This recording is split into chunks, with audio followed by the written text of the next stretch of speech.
All right, we are off. Hello, everyone. Happy Monday. Yeah, hey, everybody. Thanks so much for joining us today. We are covering a topic today that we've kind of touched along with when we talk about heart disease, but today we're really going to dig into cholesterol. Mm-hmm. I think we all know what cholesterol is and probably been told that we have somewhat of a high cholesterol bordering. I mean, it's just very common. I know it's very common. It's a very common question that I get. Cholesterol, well, first of all, coronary heart disease is the most common type of heart disease, right? And high cholesterol is a contributor to that. So that's one reason why we really need to focus on it. And sometimes with cholesterol, most of the time, you don't have symptoms. So it's kind of like a, I don't know, what do they call it? Like insidious. Like a hidden risk factor. Mm-hmm, sure. You know, so we don't really know what's going on until it's too late. And the problem with, high cholesterol, this leads to heart attack and stroke. Mostly. And coronary heart disease, I mean, I think it's 1 out of 5 deaths due to, coronary heart disease. And really, I was just reading a statistic that adults over 20, 1 in 20 of adults over 20 have coronary heart disease. And that's pretty crazy because now we're not just pushing along into the older population where maybe we think that we get, the common diseases and sicknesses. It happens at all ages. And it's really something that you need to be educated on, and you need to know your numbers. You need to work with your doctor to understand what's going on so you can help reduce your cholesterol and prevent it from increasing. So Ryan's going to quickly give us maybe not quickly, but he's going to give us the science and dig into all about cholesterol. And I'll try to intervene if anything gets a little bit too scientific. Yeah, thanks, Lisa. It's hard because this is a topic that we can dive deep on just one little area. And then we could spend a lot of time on the pharmacological options and the pros and the cons there. But we're going to try to simplify it today. We're going to run down sort of what it is, how it presents, some risk factors, what the therapy options are, and we'll kind of go through that to the best of our ability. But you're right, a lot of people deal with it. And of course, there's some genetic component. So high cholesterol, it's also called dyslipidemia. It's also called hypercholesterolemia. Familial hypercholesterolemia is that genetic component, which I think you might have. I'm not sure. Yeah. Anyway, so those terms just describe an abnormal lipid panel. That's what your cholesterol panel is referred to as, because it's really just measuring cholesterol as a type of fat. So they call it a lipid panel. Whereas dyslipidemia is the most common. That's typically where you see all of your lipids. So your HDL is going to be considered low, your LDL will be high, your triglycerides will be high, total cholesterol high. And we'll talk about all those in just a quick second. But she nailed it, right on the head. It's the coronary artery disease part that we're most concerned about. So it all contributes to heart disease. And when you look at heart disease, like Lisa said, the number one cause is CAD, coronary artery disease. And that's a buildup of plaque. That's what they call atherosclerotic disease. And actually, there's a term now for it, atherosclerotic cardiovascular disease, ASCVD. And that's the way that they're really kind of approaching this, because over time, high amounts of primarily LDL-C, and we'll specify what those are in just a second, but that ultimately is what, over time, out of control LDL-C, along with some inflammation, obviously, is what starts to develop and build up these plaques. And it sort of becomes more occlusive. It shrinks down the arteries and ultimately potentially can lead to a break off. Some small fragment breaks off, lands in your heart or your brain, leading to, therefore, a heart attack or a stroke. So that's the type of stuff we're ultimately trying to prevent. And Lisa's spot on again with know your numbers. I mean, it's really just simple blood work. And also, too, it's not just the traditional panel that most doctors do. Right. You need to go a little bit deeper. You need to understand your particle size. I mean, Let's talk about that. There's so many little parts to it. It's like everything's got a little letter. LDL for this, ApoB, I mean, little a, but you have to be with a physician, work with a physician that understands this and can really help you dissect it. And, I'm pretty sure insurance covers the deeper test, but I know it's not expensive if it doesn't. And it's so crucial to your health that you have got to know these numbers. Yeah, let's just do that real quick. So traditionally, lipid panel is your total cholesterol, which is a number of 200 roughly is where your break off is. Then you have your HDL, which people refer to as your good cholesterol. However, they're showing that it doesn't offer quite the protection people think it does. So that's one area that's under more scrutiny now. Then you have your LDL, which is considered your bad cholesterol. That area is still being measured as LDL-C, but Lisa's right. It's probably apolipoprotein B is a better metric than LDL-C. That is one that absolutely should be on your lipid panel. Please, please, please make sure that you guys have that on your next blood run, because it Say it one more time. apolipoprotein B, ApoB. So that's the one you really want to get. All right, let's look at that. Let's pay attention to that. And that as well as triglycerides. So that's the fat in your blood. Typically that number is around 150. Oh, sorry, the LDL number is, they want to have under 100. I think 130 is roughly, it's been a little while now that since I've been really heavy in the guidelines, but I think around 130 is your break of considered high or low, but under 100 is your target. That's milligrams per deciliter blood work. And then on the HDL, I think it's 60. I think the 60, they want to see you above 60. So, but anyway, yeah, Lisa's right. They have lipoprotein A, there's different particle sizes. You do want to work with a physician that's familiar with these different ways of analyzing your lipid panel. I think HDL is above 40. Is it above 40? Okay. There's 40, there's 50 or 60. I just like, it's been a little bit. And that was like I was trying to say, it's not, today's discussion isn't necessarily to define that, because when you get your blood work, your lab, typically the lab also lists the measurements, what's considered normal and not normal. And of course, your physician may interpret those differently as well. So, all right, what do we want to talk about next? We want to talk about, let's look at risk factors.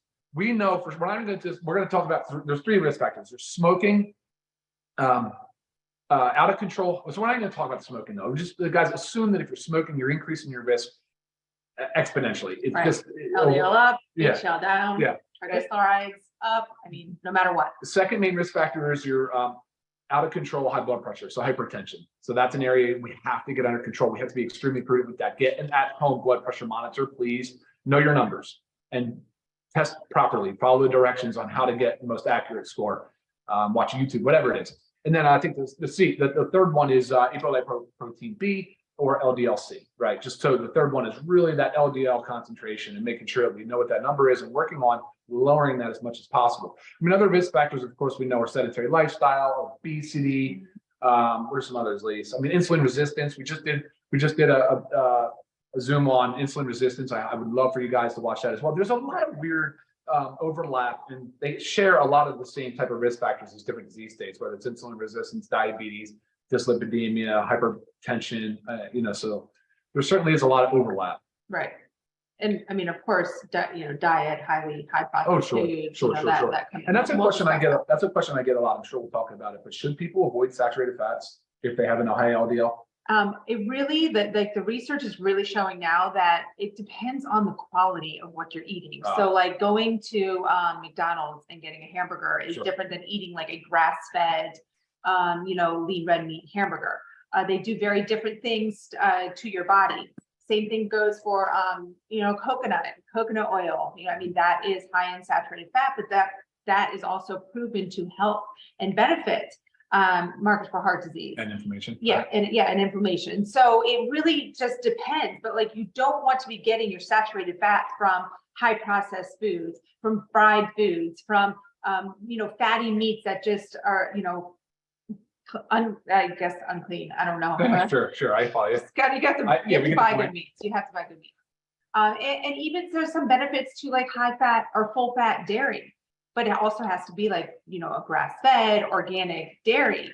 Especially the yogurt, there's benefits there. So you have to be choosy. These things are not equal. Like a McDonald's hamburger and a home cooked grass fed lean red meat hamburger don't equal the same thing. They don't.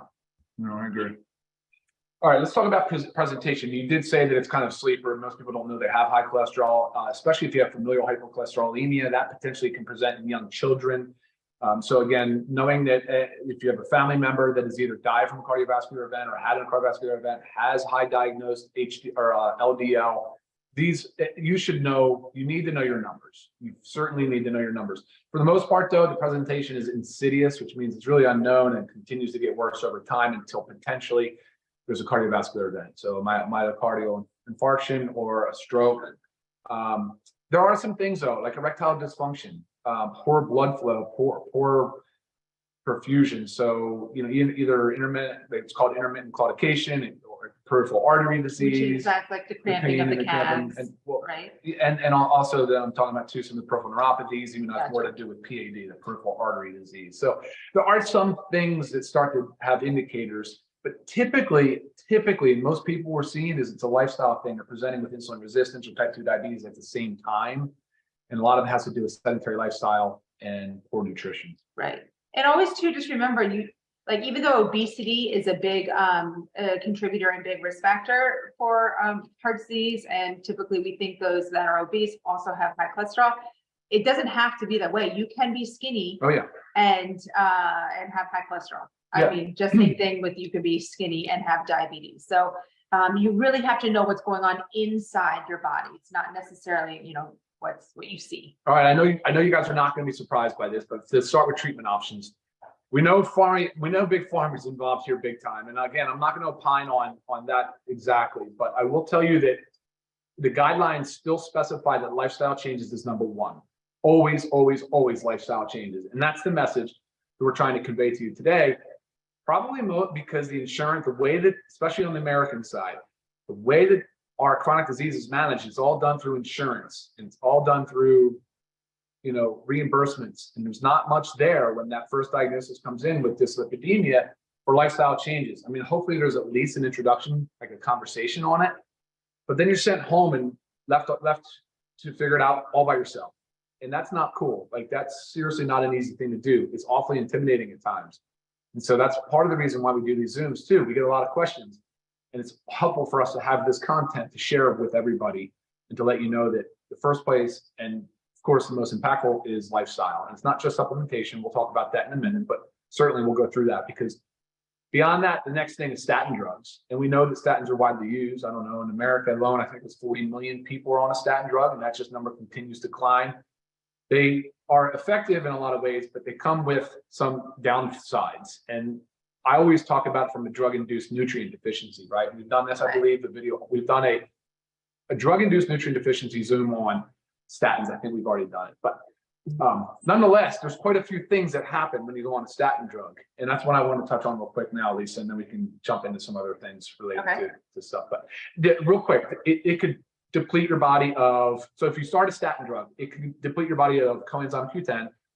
It's the way that statins work, they're considered, the mechanism of action is an HMG-CoA reductase inhibitor. So it basically stops the production of LDL cholesterol. But with that, potentially, we're losing our coenzyme Q10 stores, right? Also testosterone. So it can affect our testosterone production, because remember, I didn't talk about this, but cholesterol, of course, is a precursor to sex hormones. We need cholesterol. It's an essential component and structural component of our cellular membranes. So, it's interesting, Lisa, LDL, like when kids were born, is like next to zero.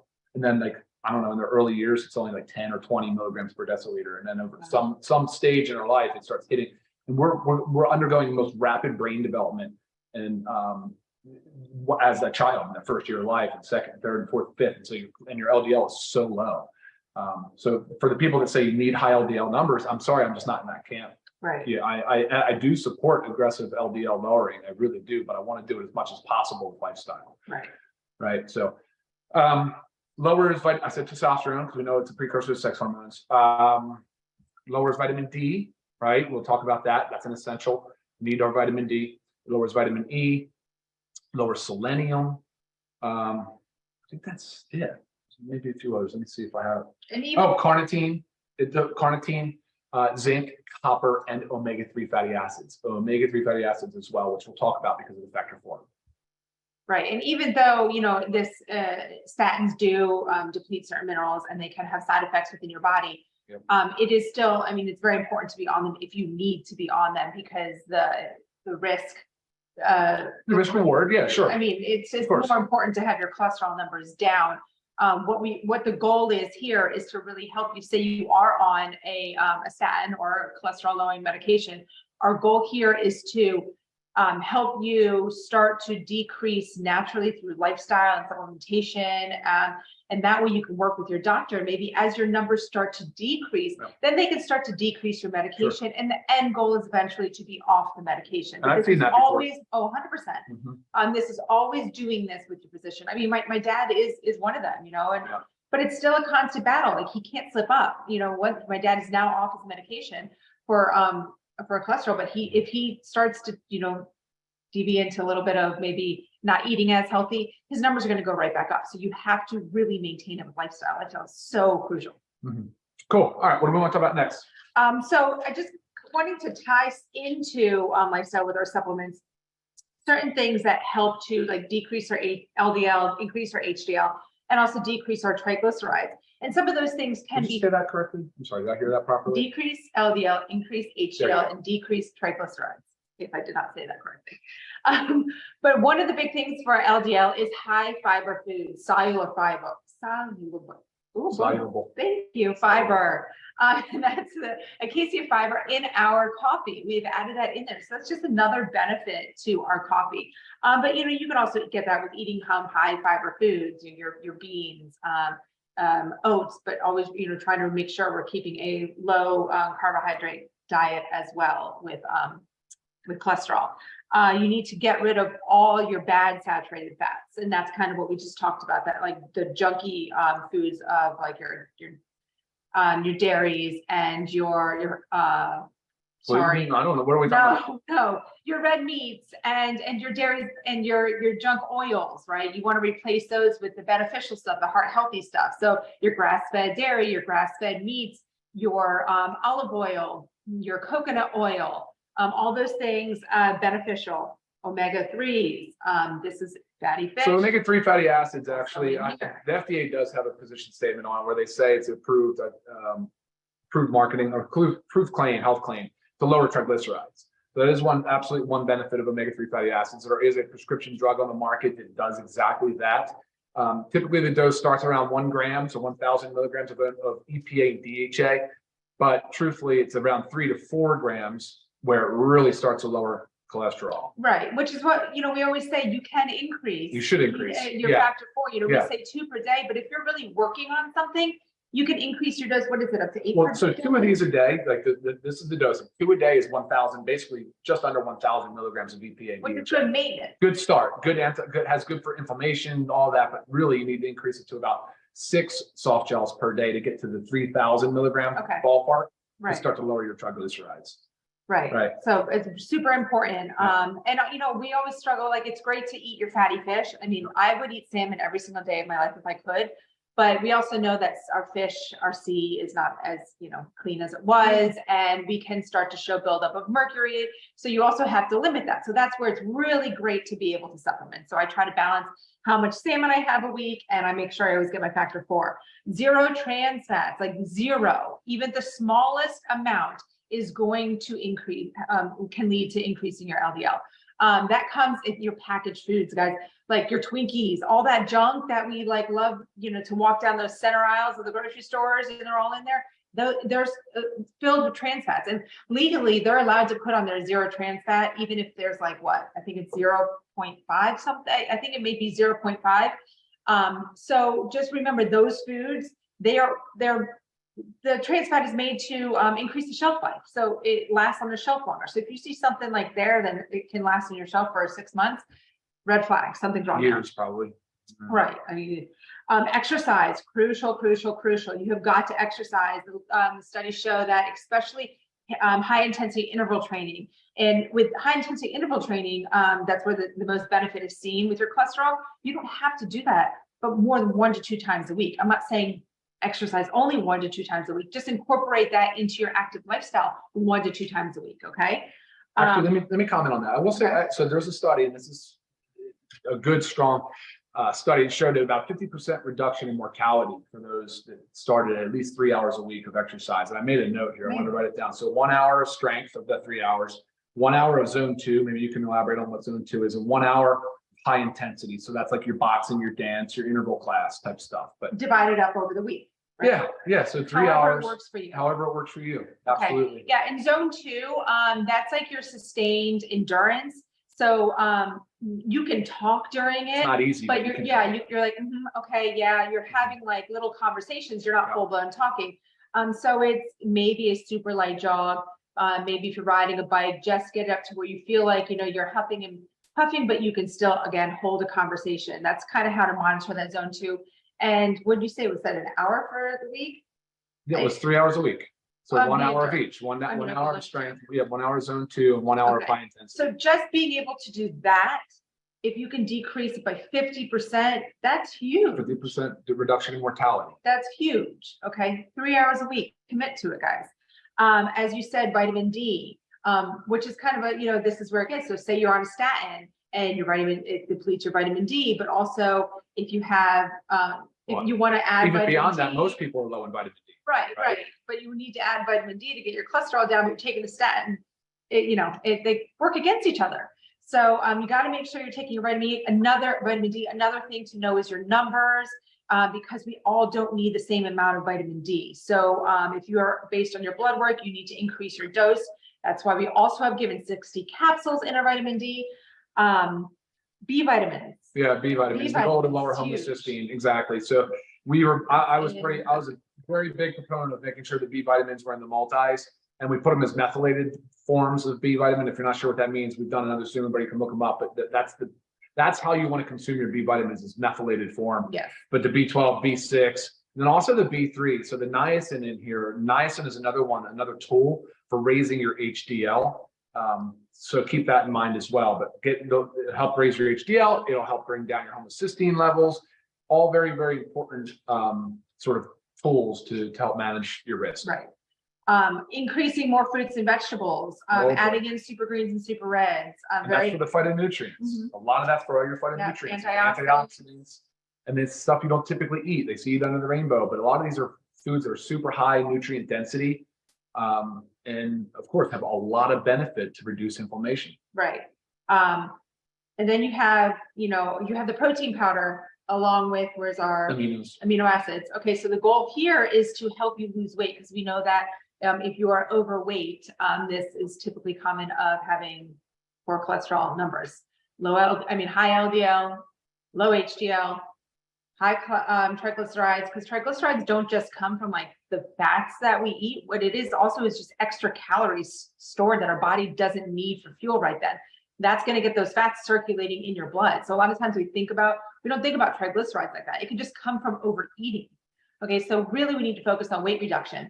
And I don't know, you mean fat reduction. We're trying to shed some fat weight and put on lean muscle. Yes. Right. Yeah. And that's the protein powder and the essential aminos are going to help with that. I mean, you can take this protein powder and you can actually make it into a meal replacement. Say you put in, I love my combo of putting in the coffee and the super greens in my protein powder, but also avocados are so great for helping to lower LDL and increase HDL. Put a quarter of an avocado in your shake. So you're making it more nutrient dense, more calorie dense, so it can be like a meal replacement. And I think people would ask, well, isn't avocado high in fat? And so maybe you can answer that question while I pull up this and make sure. Yes, it is. But again, it's your good healthy fats that actually are beneficial to your body. Same thing goes for nuts. But again, you have to understand that this always is about moderation. So you don't think like, oh, an avocado is great for cholesterol, I'm going to eat a whole avocado a day. No, too much. Okay, our bodies don't need that much. Quarter of an avocado. Nuts, don't just sit there with a bag of nuts or a jar of nuts and go to town. A serving of almonds is like 12 almonds. Count them out, guys. I mean, it looks kind of pathetic when you look at it, it's only 12, but that's the serving size. So you have to understand everything in moderation. So again, our protein powder and our essential aminos are here to help you put on muscle mass and decrease your fat mass, therefore helping you with your cholesterol levels. What else I had? There's benefits of the shiitake mushroom.